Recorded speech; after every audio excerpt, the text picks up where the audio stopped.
Hello दोस्तों, आप देख रहे हैं एकेजे आर्किटेक्ट एंड इंटीरियर। मैं आर्किटेक्ट अजय कुमार जैन। आज मैं आपके लिए एक 3D हाउस प्लान लेकर आया हूं, जिसका साइज है 13 फुट फ्रंट है और 36 फुट इसकी गहराई है। 468 स्क्वायर में 2 BHK हाउस प्लान हमने बना के दिखाया है बिन मंदिर। मंदिर प्लानिंग किस तरह से, आइए उसको जानने का हम प्रयास करते हैं। चलते हैं सबसे पहले अपने पोर्च की तरफ। देखिए यहाँ पे आपने दो टू व्हीलर आपको रख के दिखाई हैं। एक स्टेयरकेस दे रखी है जो कि हमें फर्स्ट फ्लोर की तरफ ले जाती है। स्टेयरकेस की चौड़ाई की अगर हम बात करते हैं तो 2.5 फुट की स्टेयरकेस दे रखी है। 7 इंची का हमने राइजर दे रखा है और 10 इंची का हमने ट्रेड आपको देख बनाया है। टोटल स्टेप की बात करते हैं तो एक फ्लोर से दूसरे फ्लोर पर जाने के लिए हमने 18 स्टेप का यूज़ किया हुआ है। और हाइट की अगर हम बात करते हैं तो 10.5 फुट हमने हाइट एक फ्लोर से दूसरे फ्लोर की दे रखी है, जिससे कि आप आराम से अपने फर्स्ट फ्लोर पर जा सकते हैं। पोर्च के साइज की अगर हम बात करते हैं तो 6.5 फुट हमने इसकी चौड़ाई दे रखी है और 11.5 फुट हमने इसकी लंबाई दे रखी है। उसके बाद बात करते हैं अपने नेक्स्ट पॉइंट जो कि हमारा ड्राइंग रूम है। वो ड्राइंग रूम किस तरह से उसको देखने का प्रयास करते हैं। देखिए यहाँ से हमने जो है ड्राइंग रूम की एंट्री दे रखी है जो कि 3.25 फीट चौड़ी एंट्री है। एंट्री साथ आप देख पा रहे हैं ड्राइंग रूम में हमने 3 सीटर सोफा आपको लगा के दिखाया है। सामने हमने टीवी का पॉइंट दे रखा है। कॉर्नर में हमने मंदिर भी बना के दिखाया है, उसको हम सेकंड पॉइंट पे नेक्स्ट पॉइंट पर हम इसकी चर्चा करने वाले हैं। इसके साइज की अगर हम बात करते हैं तो 5.5 फुट हमने इसकी चौड़ाई दे रखी है और 8 फुट हमने इसकी लंबाई दे रखी है। उसके बाद बात करते हैं अपने नेक्स्ट पॉइंट जो कि हमारा किचन है। वो किचन किस तरह से उसको भी देख लेते हैं। देखिए किचन की एंट्री हमने ड्राइंग कम डाइनिंग एरिया से दे रखी है जो कि 3 फीट चौड़ी एंट्री है। एंट्री से आप देख पा रहे हैं एल शेप में हमने प्लेटफॉर्म बना के दिखाया है। एक साइड में हमने जो है एक रेड कलर का फ्रिज आपको रख के दिखाया है। चूंकि ये मॉडुलर किचन है जिससे ऊपर और नीचे दोनों तरफ हमने फर्नीचर का यूज कर रखा है। एक साइड में हमने सिंक दे रखी है और सामने हमने गैस चूल्हा ला के आपको दिखाया है। यहाँ हमने एक विंडो दे रखी है जो कि हमारी फ्रंट साइड में ओपन होती है। इसका साइज हमने 2 फुट 6 इंची दे रखा है। 2.5 फुट की हमने ये विंडो आपको प्रोवाइड कर रखी है जिससे किचन को प्रॉपर तरीके से हम वेंटिलेट कर सकते हैं। उसके बाद बात करते हैं अपने नेक्स्ट पॉइंट जो कि हमारा इसके किचन का साइज है। किचन के साइज की अगर हम बात करते हैं तो 5.5 फुट हमने इसकी चौड़ाई दे रखी है और 7.5 फुट हमने इसकी लंबाई दे रखी है। उसके बाद बात करते हैं अपने नेक्स्ट पॉइंट जो कि हमारा मंदिर है। वो मंदिर किस तरह से उसको भी देखने का प्रयास करते हैं। देखिए जैसे हम घर की तरफ एंट्री करते हैं तो हमने डोर के बिल्कुल ठीक सामने हमने मंदिर यहाँ पे लकड़ी का बना के दिखाया है, जैसे कि आप यहाँ देख पा रहे हैं। यहाँ पूजा कर सकते हैं, 2-3 लोग आराम से बैठ के इसकी पूजा कर सकते हैं। खड़े होकर भी चाहे तो पूजा कर सकते हैं। सामने हमने टीवी का पॉइंट दे रखा है जिससे आप सोफे पे बैठे बैठे टीवी का भी मजा ले सकते हैं। उसके बाद बात करते हैं अपने नेक्स्ट पॉइंट जो कि हमारा बेडरूम नंबर 1 है। वो कैसा है उसको भी देखने का प्रयास करते हैं। देखिए बेडरूम नंबर 1 की जो एंट्री है वो हमने ड्राइंग कम डाइनिंग एरिया से दे रखी है। कर्टन की तो दिख रहे हैं, यहाँ पे हमने 2 कर्टन भी लगा के दिखाए जिससे हम इस एरिया को प्रॉपरली सेपरेट कर पा रहे हैं। सेपरेट करने के बाद जैसे आप एंट्री करते हैं तो एंट्री साथ आप देख पा रहे हैं राइट साइड में टर्न करते ही हमें 3.25 फीट का डोर मिलता है और हम अपने बच्चों वाले रूम में एंटर करते हैं। ये बच्चों वाला रूम बना रखा है हमने, आप चाहें तो इसको पेरेंट्स बेडरूम भी बना सकते हैं। 2 बच्चों के लिए मैंने पलंग अलग अलग बना के आपको दिखाया है। सामने हमने टीवी का भी पॉइंट दे रखा है। एक साइड कॉर्नर में हमने जो स्टडी टेबल लगा रखी है जिससे बच्चे अपने प्रॉपर स्टडी भी कर सकते हैं, अपने कंप्यूटर चला सकते हैं और फुल एंजॉय भी अपने इस रूम में कर सकते हैं। इस रूम के साइज की अगर हम बात करते हैं तो 8.5 फुट हमने इसकी चौड़ाई दे रखी है और 9 फुट हमने इसकी लंबाई दे रखी है। उसके बाद बात करते हैं इससे अटैच एक टॉयलेट दे रखा है जो कि बच्चों को बाहर नहीं जाना पड़ेगा, अपने रूम में से ही अपने टॉयलेट को यूज कर सकते हैं। इसकी बात कर लेते हैं तो इसकी टॉयलेट की साइज की टॉयलेट में एंट्री करते हैं हमने 2.5 फुट की डोर से। जैसी एंट्री करते हैं आप देख पा रहे हैं वेदिंग एरिया हमने पीछे रखा है और टॉयलेट पोर्शन हमने आगे रखा है। एक वेंटिलेशन दे रखा है जो कि 2.5 फुट का वेंटिलेशन जिससे पोर्च में ओपन होता है, जिससे हम जो है इस टॉयलेट को प्रॉपर तरीके से वेंटिलेट कर सकते हैं। इसके साइज की अगर हम बात करते हैं तो 6.5 फुट हमने इसकी चौड़ाई दे रखी है और 4.5 फुट हमने इसकी लंबाई दे रखी है। इसके बाद बात करते हैं ओवरऑल प्लानिंग की। अभी तक की जो प्लानिंग हमने देखी वो प्लानिंग किस तरह से उसको सेम एक बार समझ लेते हैं।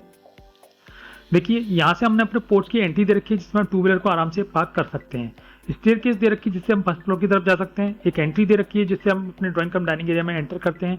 यहाँ हमने एक मंदिर दे रखा है और आगे जाते हैं तो हमने यहाँ पे किचन दे रखा है जिससे हम प्रॉपर तरीके से रोड साइड में एंटरटेन करते हुए अपना खाना भी बना सकते हैं। यहाँ से हम देखते हैं यहाँ पे हमने एक टॉयलेट दे रखी है जो कि हमारे बेडरूम नंबर 1 में ओपन होती है। जैसे कि आप यहाँ देख पा रहे हैं हमने बेडरूम नंबर 1 भी आपको बना के दिखाया है। देखिए यहाँ पे अपने बेडरूम नंबर 1 है, उसके बाद यहाँ पे हमने टॉयलेट इससे अटैच करके आपको दिखाया है। इसके बाद बात करते हैं अपने सेकंड बेडरूम जो हमारे इससे अटैच है वो किस तरह से उसको भी देखने का प्रयास करते हैं। देखिए यहाँ से हमने जो है एंट्री हम नेक्स्ट कंटिन्यू करते हैं तो हम आते हैं। यहाँ पे हमने एक डोर दे रखा है, 3.25 फीट चौड़ा डोर है। डोर से एंट्री करते से आप देख पा रहे हैं यहाँ पे डबल बेड का पलंग लगा के हमने जो एक मास्टर बेडरूम अपने बना के आपको दिखाया है। सामने हमने टीवी का कोई पॉइंट दे रखा है और यहाँ पे जो है फर्नीचर हमने यहाँ पे लगा के नहीं दिखाया है। आप चाहें तो यहाँ फर्नीचर भी लगा सकते हैं, काफ़ी स्पेस हमारे पास है। इसके रूम के साइज की अगर हम बात करते हैं तो 9 फुट हमने इसकी चौड़ाई दे रखी है और 9.5 फुट हमने इसकी लंबाई दे रखी है। मतलब इस पॉइंट से इस कॉर्नर से यहाँ तक की जो दीवार है वो 9.5 फुट हमने देखिए बनाई है। उसके बाद बात करते हैं अपने नेक्स्ट पॉइंट जो कि हमारा इससे अटैच टॉयलेट है। वो टॉयलेट किस तरह से उसको भी देखने का प्रयास करते हैं। देखिए यहाँ हमने एक टॉयलेट दे रखा है, जैसे कि आप देख पाए यहाँ डाई फुट की एंट्री साथ हमने टॉयलेट में एंट्री करते हैं तो यहाँ टॉयलेट पोर्शन हमने आगे दे रखा है और वेदिंग एरिया हमने पीछे बना के आपको दिखाया है। इस टॉयलेट के साइज की अगर हम बात करते हैं तो 3 फुट हमने इसकी चौड़ाई दे रखी है और 6 फुट हमने इसकी लंबाई दे रखी है। एक वेंटिलेशन दे रखा है जो कि हमारा 2.5 फीट चौड़ा वेंटिलेशन है, जो कि हमारे ओपन टू स्काई एरिया में ओपन होता है। किस तरह से उसको भी समझने का प्रयास करते हैं, चलते हैं अपने ओपन टू स्काई एरिया में। देखिए ओपन टू स्काई एरिया को जो है हमने चारों तरफ से कवर रखा है, इसमें जाने की हमने एंट्री नहीं दी है और इसमें जाने का कोई प्रयास भी हमें नहीं करना है। तो यहाँ पे हमने एक विंडो दे रखी है जो कि हमारे मास्टर बेडरूम में ओपन होती है, जो कि 2.5 फुट की विंडो है।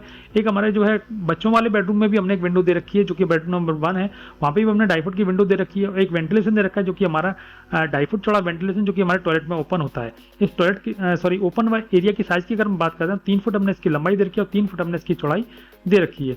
एक बार ओवरऑल प्लानिंग किस तरह से उसको भी समझने का प्रयास करते हैं। देखिए यहाँ से हम अपने मकान की तरफ एंट्री करते हैं, एंट्री से अपने फर्स्ट फ्लोर तक चले जाते हैं। ये पूरा पोर्शन हमारा सेपरेट पोर्शन है, जैसे कि आप अगर इसे 2 मंजिल 3 मंजिल 4 मंजिल अगर बनाना चाहते हैं तो बना सकते हैं। प्रॉपर तरीके से इसे रेंट पे दे रखते हैं, रेंटल पर्पज से भी आप इसको बना सकते हैं। आप अगर 2 भाई 3 भाई अगर 4 भाई हैं तो आप मल्टी स्टोरी इसको बना सकते हैं, अलग अलग फ्लोर पर अलग अलग भाई को भी आप प्रॉपर रेस्ट करा सकते हैं। इतने छोटे से एरिया में आप 2 3 4 फैमिली आराम से रह सकती हैं। तो यहाँ हमने ड्राइंग कम डाइनिंग एरिया दे रखा है, यहाँ हमने किचन दे रखा है। किचन के साथ आप देख पा रहे हैं यहाँ पे एंट्री करते हैं तो बेडरूम नंबर 1 दे रखा है, उसमें अटैच टॉयलेट दे रखा है। एक बेडरूम नंबर 2 दे रखा है जो कि हमारा मास्टर बेडरूम, उसमें भी हमने टॉयलेट अटैच कर रखा है।